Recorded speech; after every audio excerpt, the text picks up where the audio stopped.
Olá, aqui é do Templo da Segunda Igreja Batista de Nova Friburgo.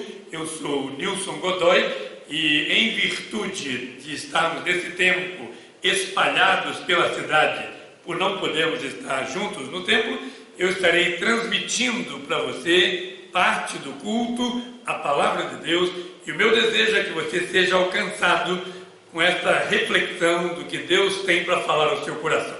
Venha orar conosco. Venha cantar conosco. Aí na sua casa, reúna a sua família e estejamos crescendo diante do nosso Deus. Obrigado pela sua atenção e eu desejo que Deus mesmo o recompense com a oportunidade de crescimento espiritual. Um grande abraço a todos e que estejamos cultuando juntos ao nosso Deus. Senhor Deus, graças te damos por esse dia. Eu te peço que o Senhor receba o nosso culto e que o Senhor use o pastor para que ele fale da sua palavra para a gente. E que os pequenininhos, eles entendam o que a historinha que vai ser pregada para eles. Em nome de Jesus, amém. Amém. Os discípulos estavam navegando sobre o mar da Galileia. Era um dia bonito, o sol estava aqui brilhando. Mas de repente, tudo começou a mudar. De repente, as nuvens começaram a escurecer, uma nuvem escura, outra nuvem escura. É assim que o céu fica, não é? Quando vai chover. E aí tudo começou a ficar diferente. O sol foi embora e de repente, uma grande tempestade se formou. O vento começou a soprar tão forte, que eles pensavam que iam afundar. O barco quase que não estava suportando aquela tempestade. E os raios e trovões começaram a surgir lá do céu. E os discípulos começaram a ficar apavorados. As ondas estavam quase cobrindo o mar. De repente, eles estavam tão apavorados que não se lembraram que Jesus estava no barco com eles. Vocês sabiam que às vezes acontece isso na vida da gente? A gente está tão preocupado, tão apavorado com as coisas, que a gente se esquece que Jesus tem todo o poder e que Ele está com a gente. E a nossa vida é como esse barquinho que vai navegando aqui nesse mar, que é como se fosse esse mundo. E se Jesus está no nosso barco, se Jesus está no seu coração, se Jesus está na sua vida, tudo é diferente. Ele nos dá paz e tranquilidade. E foi o que Jesus fez. Os discípulos começaram a gritar: Jesus, Jesus, socorro, socorro! Jesus se levantou, Jesus que estava lá descansando de um dia tão cheio de coisas, e aí Jesus se levantou e começou a dizer: mar, aquieta-te, mar, ondas, fiquem quietas, parem de balançar esse barco. E as ondas começaram a se quietar, o vento parou de soprar e novamente o sol voltou a brilhar e os discípulos, que estavam tão apavorados, voltaram a lembrar que Jesus estava com eles. E aí eles ficaram tranquilos. Mas sabem, às vezes tem pessoas que Jesus não está no barco com eles. Jesus está mais distante. Eles se esquecem até de Jesus. Tem outra história da Bíblia que conta que os discípulos estavam novamente lá naquele barco, atravessando o mar da Galileia. Jesus estava com eles, mas o dia tinha se passado, eles estavam muito cansados. Muitas pessoas estavam na praia ouvindo Jesus o dia inteiro. E aí Jesus disse assim para eles: vão para casa, atravessem o mar, vão lá para o outro lado do mar, porque lá é mais tranquilo. E aí os discípulos pegaram o barquinho, era assim, estava anoitecendo, começando a anoitecer, e Jesus disse assim: vão vocês, eu vou ficar aqui porque eu quero orar. E aí Jesus ficou lá no monte orando. Mas aí, de repente, o vento de novo, e lá naquele mar tem muitas tempestades, né? O vento de novo começou a soprar. E as nuvens começaram a aparecer de novo no céu. E os discípulos começaram de novo a ficar apavorados, porque eles sabiam que ia chegar de novo uma tempestade. E aí, de repente, Jesus, que estava lá no monte, ele viu que os discípulos estavam passando momentos difíceis ali no mar. E aí o que Jesus fez? Jesus desceu daquela montanha. Jesus viu aquelas ondas quase cobrindo o mar. E aí Jesus se aproximou daquele barco. E quando Jesus foi chegando, andando sobre o mar, porque ele tem todo o poder, as ondas não valiam de nada para Jesus. Ele veio caminhando e quando ele chegou perto daquele barco, os discípulos ficaram mais apavorados ainda, porque eles pensavam que era um fantasma. E os discípulos então começaram a gritar: é um fantasma, socorro! Além dessa tempestade, ainda um fantasma no meio do mar. E então Jesus se aproximou ainda mais. Sabe por que eles não reconheceram Jesus? Porque tinha muito vento, estava de noite, era já de madrugada. E eles viram aquele vulto. Como é que podia alguém andar em cima do mar, andar sobre as águas? Só podia ser um fantasma? E aí Jesus chega perto deles e diz assim: não tenham medo, sou Jesus, eu vi vocês sofrendo aqui na tempestade, vim ajudar vocês. E aí os discípulos ainda duvidaram. Sabia que tem gente que no meio da tempestade ainda duvida de Deus, duvida do poder de Deus? E aí o Pedro disse assim: Jesus, se é o Senhor mesmo, me manda ir aí perto do Senhor, andando também sobre as águas. E aí Jesus disse: venha, Pedro. E Pedro foi caminhando sobre as águas. Só que quando ele chegou perto de Jesus, ele ficou com tanto medo, que ele afundou. E Jesus foi tão bom com Pedro, tão bom, que Jesus levantou Pedro daquele mar turbulento. E Jesus novamente acalmou aquela tempestade. As nuvens escuras foram embora, o mar se acalmou. E Jesus pôde entrar no barco junto com eles. E Jesus pôde ficar com os discípulos ali dentro daquele barco. Que sua vida seja assim, sabe, criança? Se você ainda não tem Jesus no coração, convide ele para entrar no seu barco. Vai ser muito mais fácil você caminhar nesse mundo e você passar por esses momentos difíceis que a gente está passando, se Jesus estiver no seu coração. Convide Jesus hoje mesmo para estar no seu coração. Vamos orar? Senhor Jesus, eu te agradeço por cada criança que faz parte da nossa igreja e por todas as crianças que estão aí nos ouvindo agora.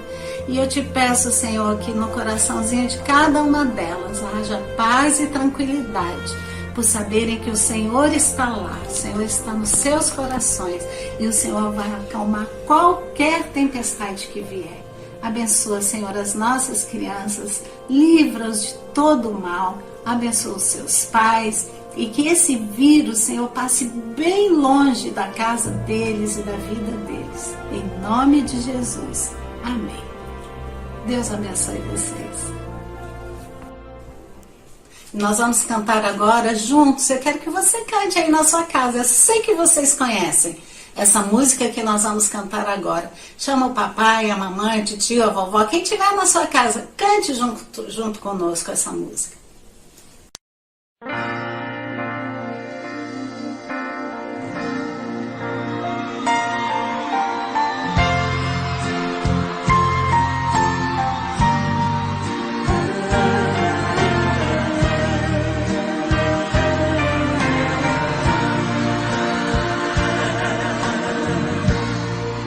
O vento balançou meu barco em alto mar, o medo me cercou e quis me afogar, mas então eu clamei ao Filho de Davi, ele me escutou, por isso estou aqui.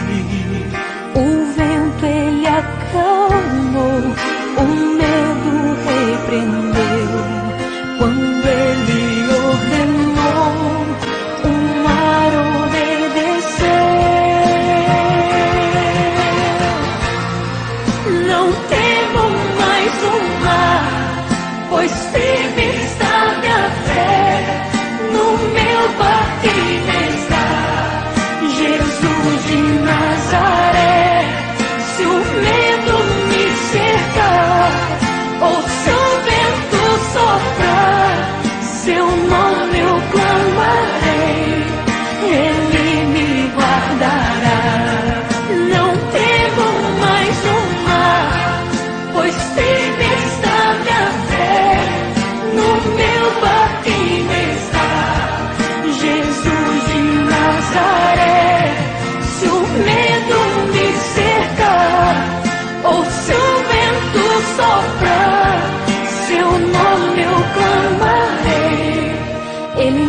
socorrerá.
um tempo em que estamos separados dos outros homens.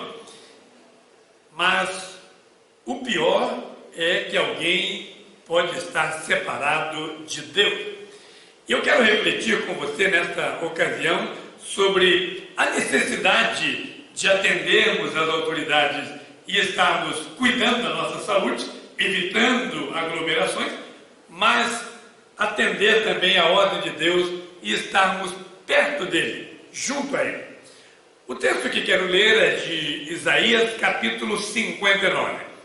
Diz o seguinte: vejam, o braço do Senhor não está tão curto que não possa salvar, e o seu ouvido tão surdo que não possa ouvir. Mas as suas maldades separam vocês do seu Deus, e os seus pecados esconderam de vocês o rosto dele, e por isso ele não os ouvirá. A primeira experiência do homem com o pecado foi lá no Jardim do Éden, como a Bíblia nos ensina. E naquele momento de desobediência, o pecado separou o homem de Deus e também separou o homem dos outros seres humanos. Houve uma acusação lá no casal do Éden. Essa mesma experiência acompanha o homem ao longo da história. Se você ler na Bíblia, por exemplo, o relacionamento de Saul e de Davi, vai perceber que por causa da inveja, esses homens ficaram separados. Elias, o profeta tisbita, fugiu do seu povo por anos, escondendo-se da fúria do rei Acabe. Os acometidos de lepra eram obrigados pela lei a ficarem longe de todos os sãos, inclusive da sua família. Mas,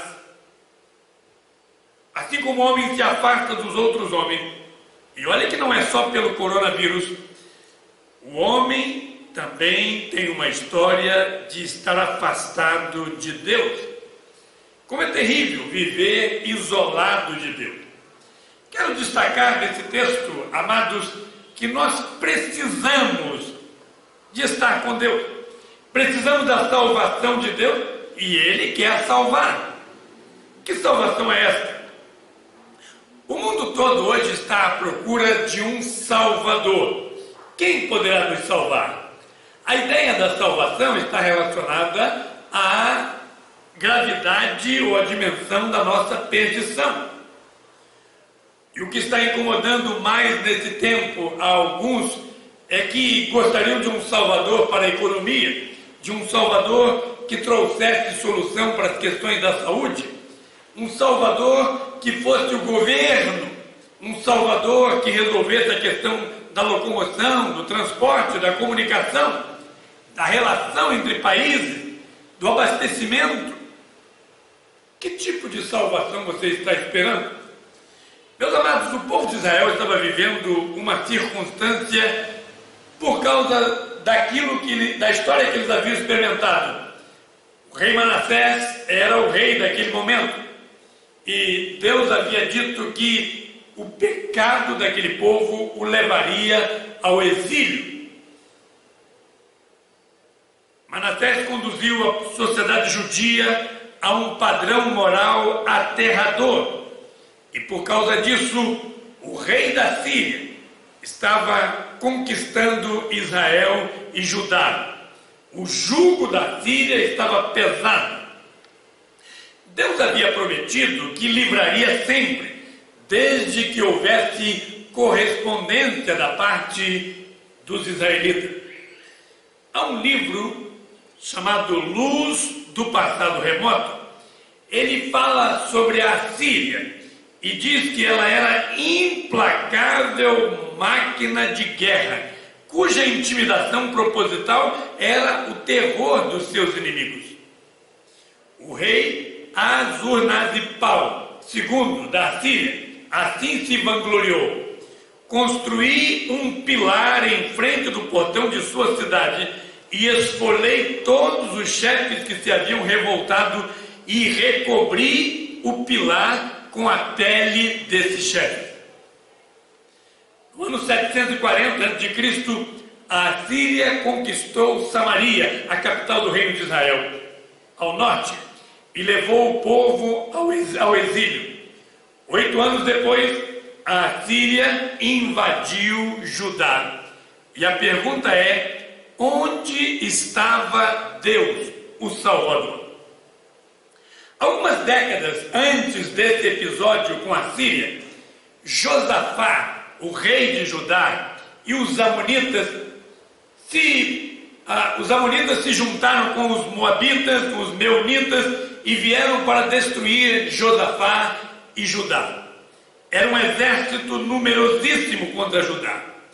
E Deus disse para Josafá: a guerra não é sua, a guerra será minha. E Deus fez com que aqueles soldados inimigos se voltassem uns contra os outros, e eles se destruíram. E Josafá, com seu pequeno exército, apenas olhou e não precisou lutar. E depois passou 3 dias saqueando os despojos e ficou rico, com muitos animais, com muita roupa, com muito ouro e muita prata. Mas, e agora, em relação ao rei da Síria? É por isso que Isaías pergunta: o braço do Senhor se encolheu? Deus não pode mais salvar? Deus não pode mais operar esse milagre? Meus amados, nós estamos diante de muitos desafios, de muitos perigos que são maiores do que nós. E a pergunta é: quem nos salvará? Deus quer e Deus pode nos salvar. O seu braço não está encolhido, mas há muitos que estão separados de Deus. Nós vamos ver isso. A outra afirmação de Isaías é que nós precisamos dar resposta às nossas orações, e Deus quer nos ouvir. Naquele episódio de Josafá contra os 3 reis, nós lemos no 2º livro de Crônicas que Josafá orou e Deus ouviu. Porque Deus não estava ouvindo agora, diante do perigo da Assíria. Agora os assírios vieram com muito mais truculência, com um exército muito maior, com o poderio tremendo, e matou a muitos, e levou cativos os jovens, especialmente, saqueou a nação de Israel. Deus não estava ouvindo. Paulo escreveu aos Efésios, no capítulo 3, versículo 20, que Deus faz muito além daquilo que pedimos e pensamos. Mas, repito, Deus não estava ouvindo a oração daquele povo. Jesus garantiu, João registrou no capítulo 16, versículo 24, que as orações seriam respondidas. Isaías estava dizendo que o problema não estava em Deus. Deus estava ouvindo. A Bíblia registra um embate que ocorreu no Monte Carmelo, certa vez, entre Elias e os profetas de Baal. Cada um fez o seu altar, colocou lá o seu animal, e o combinado é que ninguém colocaria fogo no seu altar, e cada um clamaria ao seu Deus, e o Deus que atendesse, o Deus que respondesse com fogo, esse é o Deus verdadeiro. Elias zombou então dos profetas de Baal, dizendo: ore mais alto, talvez ele esteja dormindo. Clame mais um pouco, quem sabe o seu Deus esteja viajando.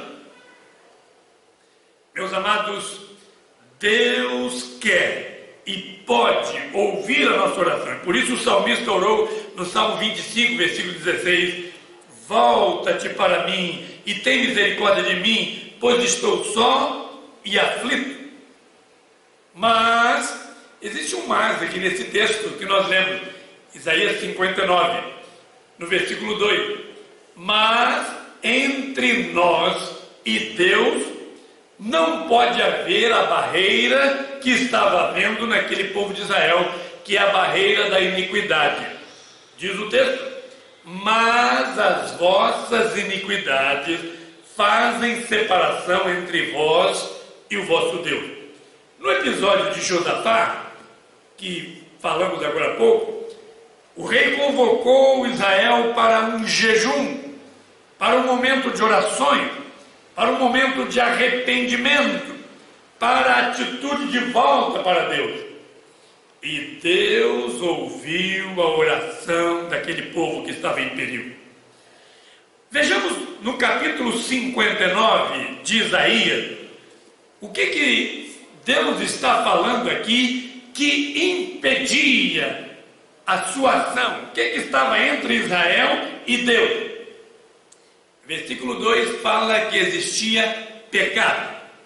Versículo 3 fala que existiam mãos contaminadas de sangue e lábios que falam mentira e perversidade. O versículo 4 fala de injustiça e de vaidade. Versículo 6 fala de atos de violência. Versículo 7, pensamentos de iniquidade. Versículo 8 fala de veredas tortas e de caminho para a guerra. Versículo 9 fala que havia trevas no comportamento daquele povo. Versículo 10 diz que eles estavam cegos nas suas atitudes. Versículo 12 diz que o pecado está conosco, mas ele está também agredindo a Deus, está diante de Deus, quando negamos o Senhor. É por isso que o versículo 18 diz que Deus fez exatamente o que aquele povo merecia. Deus não ouviu, pelo contrário, permitiu que a Síria viesse e os tomasse com grande poder. Mas o versículo 20 diz: aos que se desviarem do mal, Deus virá como Redentor. Nós precisamos de um Salvador, mas também precisamos nos desviar do mal. E Deus é o Redentor. Eu quero que você, meu amado ouvinte, diga com toda a honestidade: o que está mais preocupando o nosso povo hoje? É a separação dos homens uns dos outros? Ou é a separação de Deus por causa do pecado que está em nós? O que está mais preocupando o homem? O coronavírus ou o pecado que está em nós? Sim, meus amados, há muita gente que nem está dormindo direito, há muita gente que está ansiosa por extremo, há muita gente que troca mensagens o tempo todo, mas não consegue falar com Deus a respeito do seu pecado, que é um vírus muito maior, que traz uma doença com consequências muito mais terríveis. É verdade que precisamos nos preocupar com a Covid-19, sim, mas Deus está desafiando o povo, dizendo: eu quero salvar, eu quero ouvir, mas eu quero que vocês reconheçam o seu pecado. Houve um momento, dentre muitos, que a incredulidade de Israel o levou a achar que o poder de Deus havia ficado lá no Mar Vermelho. E a pergunta é: por que ele nos trouxe até esse deserto para nos deixar morrer ali? Meus amados, Moisés ouviu Deus falando o seguinte, você vai ver Números capítulo 11, versículo 23, você vai ver se o meu braço está encolhido, eu poderei dar carne para toda essa gente. Eles estavam dizendo que isso era impossível, porque eles estavam andando no deserto há muito tempo e estavam com saudade da carne do Egito, e Deus disse: eu vou providenciar. Meus amados, mas em Números 11, versículo 18, Moisés disse ao povo: Deus vai agir, mas eu quero convocá-los para que haja uma santificação no meio do povo, para que vocês abandonem o seu pecado, e Deus vai responder à nossa oração. Sim, meus amados, algumas pessoas acham que o que os separa de Deus é a limitação do próprio Deus, ou, quem sabe, a sua falta de recursos, a sua falta de saúde, o seu aspecto físico. Mas o texto é muito claro que há uma coisa que pode nos separar de Deus, que não combina em nosso relacionamento com Deus, que é o pecado. Paulo escreveu aos Romanos, no capítulo 3, versículo 23, o seguinte: todos pecaram e separados estão da glória de Deus, carentes estão da glória de Deus. Escrevendo aos Efésios, o mesmo Paulo disse que nós éramos desobedientes, como que filhos da ira. E no capítulo 4, versículo 18, ele diz: éramos separados da vida de Deus. Mas, meus amados, Deus não quer que fiquemos separados dele. Deus estava falando através do profeta Isaías, justamente para desafiar o povo a essa proximidade, a esse retorno. Deus é um Deus de relacionamento. Deus quer estar conosco. Aliás, sendo poderoso, suficiente, eterno, esse Deus resolveu se manifestar de três formas, indicando uma trindade, de três formas: Deus Pai, Deus Filho e Deus Espírito Santo. E lá no livro de Gênesis nós vemos: façamos o homem à nossa imagem e semelhança. Deus gosta da unidade. O outro grande exemplo disso foi o fato de Deus criar o próprio homem. Deus não precisava disso, mas para expressar o seu amor, para demonstrar quem Ele é, para relacionar-se conosco, Deus nos criou para estarmos sempre junto dEle. Infelizmente, o homem resolveu desobedecer, dando as costas para Deus, saindo da presença de Deus. Mas Deus está nos convidando a esse retorno. Quem pode contar com a mão do Senhor, com a presença do Senhor? O salmista responde, Salmo 34, versículo 18: o Senhor está perto do que tem um coração quebrantado e salva os de espírito humilde. Em 1 Pedro capítulo 3, versículo 12, nós vemos: porque os olhos do Senhor estão sobre os justos e os seus ouvidos atentos às suas orações, mas o rosto do Senhor é contra os que fazem o mal. Eu quero concluir essa minha palavra dizendo o seguinte: houve um profeta no Velho Testamento chamado Elias, e houve um momento em que ele estava numa grande solidão. Fugiu do rei Acabe, como eu disse agora há pouco, com medo de morrer, e caminhou durante 40 dias e 40 noites em direção a uma caverna, sozinho, num lugar onde ninguém podia encontrá-lo. Mas, meus amados, quem é que estava esperando Elias lá? Deus. E Deus conversou com ele, e Deus o animou, e Deus lhe deu tarefa, e Elias voltou para cumprir a missão que Deus lhe havia dado. Houve um outro homem que foi jogado na cova dos leões. Imagine um homem sozinho, diante de muitos leões. Mas diz a Bíblia que Deus estava lá. Deus enviou o seu anjo, e porque Daniel tinha uma vida de oração. A Bíblia diz que Abraão caminhou 3 dias, deixando a sua família para trás, e foi com Isaque em direção ao Monte Moriá. Mas lá Deus estava aguardando a obediência e o culto de Abraão.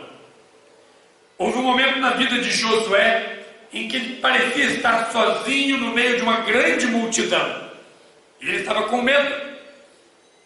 Mas Deus disse a ele: eu estarei com você. Você precisa ter a coragem e ler todos os dias no livro da lei e cumprir aquilo que eu estou mandando para você. Meu amado ouvinte, faz toda a diferença estarmos junto do Senhor. Temos o braço do Senhor para nos salvar. Temos os seus ouvidos para atender a nossa oração. Então, nós precisamos romper a barreira que nos separa de Deus, e essa barreira se chama pecado. E isso nós não podemos fazer sozinhos, mas precisamos ser guiados pelo próprio Espírito de Deus ao arrependimento, à compreensão da palavra e à volta a Deus e ao relacionamento com Ele. Eu quero terminar desafiando a ler o capítulo 10 de Isaías. Eu li no capítulo 59, quando aconteceu a invasão e o povo estava reclamando que o braço do Senhor estava encolhido. Mas no capítulo 10, o profeta está antevendo aquilo que haveria de acontecer com a Síria. Depois que eles tomassem a Israel, depois que eles achassem que era ele mesmo que tinha realizado tudo aquilo, o rei da Síria, diz lá o capítulo 10, pensa que é ele o poderoso, pensa que foi ele que venceu, e nem sabe que fui eu quem enviei esse castigo sobre Israel por causa do seu pecado. Mas quando Israel se arrepender e aprender, eu castigarei o rei da Síria, enviarei uma praga sobre o seu exército, e eles saberão que eu sou o Senhor.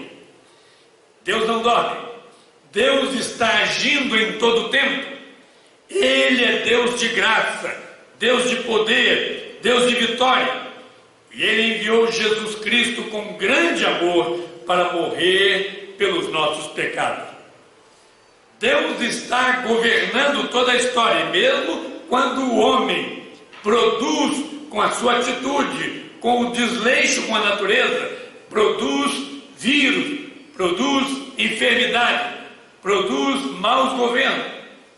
Deus está com o seu amor, esperando o nosso arrependimento, que abandonemos o pecado. Aliás, este é um tempo extraordinário para nos aproximarmos de Deus, porque Ele é um Deus que salva, é um Deus que ouve. Deus, contudo, não tolera o desobediente e está conclamando a todos a uma nova vida, a um arrependimento, a uma submissão a Ele, a uma vida dependente da sua graça. Escrevendo aos Romanos, no capítulo 8, Paulo disse: aquele que não poupou ao seu próprio Filho, antes o entregou por todos nós, como não nos dará também com Ele todas as coisas? Confiemos, portanto, em Deus, busquemos a sua companhia e saibamos que Ele quer ouvir, quer salvar, e está esperando de cada um de nós que vivamos uma vida que lhe agrade, perdoados por Cristo Jesus. A Bíblia diz que o sangue de Jesus nos purifica de todo pecado. Se confessarmos os nossos pecados, Ele é fiel e justo para nos perdoar e nos purificar de toda injustiça. Eu quero convidá-lo a uma oração nesse tempo. Olha o Senhor dizendo: ó Deus, todos nós somos pecadores, mas nós vemos no Senhor toda a graça, todo o poder e todo o desejo de salvar. E é por isso que, arrependidos de nossos pecados, nos humilhamos diante do Senhor, confessando que dependemos da sua graça e bondade. Ó Deus, que a sua palavra bendita ilumine a nossa vida, nos mostrando o comportamento que o Senhor espera de nós e nos fazendo ver o livramento que o Senhor trará para a nossa alma, como o Senhor mesmo tem prometido.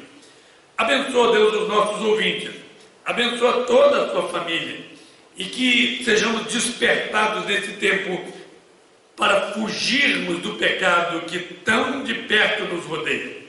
Nós oramos dependendo do Senhor, crendo no Senhor, e oramos em nome de Jesus. Amém e amém. Que Deus mesmo nos abençoe pela sua graça e bondade. Amém. Pai, faz-nos, Pai, faz-nos, Pai, faz-nos para que o mundo saiba que enviar